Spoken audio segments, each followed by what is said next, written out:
I miss say pop things, me run things, shine like a sun. Ah yes, fully, Bob man. Yo, bling bling, Kito, yes sir.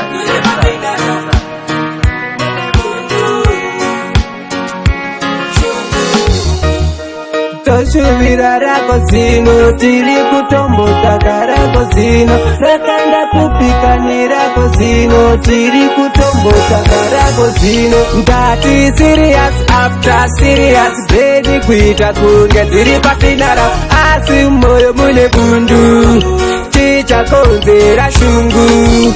Ndati serious after serious, baby kuita kunge ziri papinara, asi moyo mune bundu, chicha konzera shungu.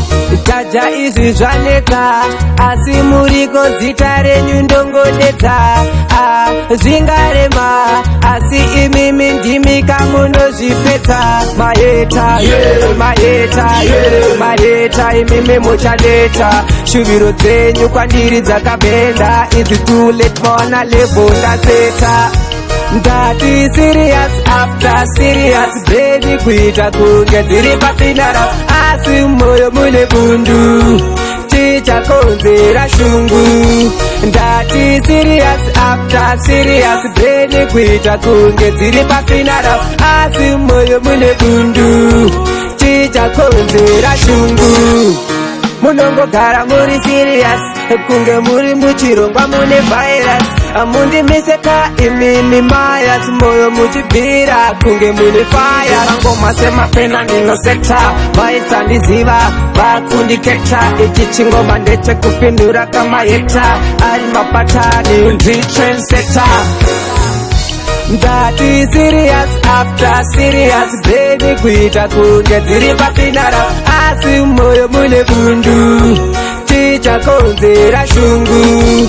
Ndati serious after serious, baby kuita kunge dziri papinara, asi moyo mune bundu, chicha konzera shungu. Jaja izvi zvanetsa, asi muriko zita renyu ndongodetsa.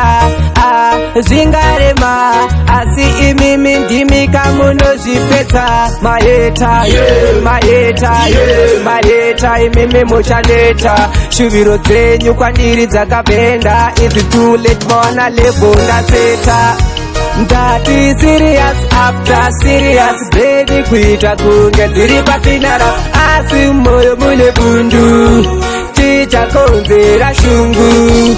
Ndati serious after serious, baby kuita kunge dziri papinara, asi moyo mune bundu, chicha konzera shungu.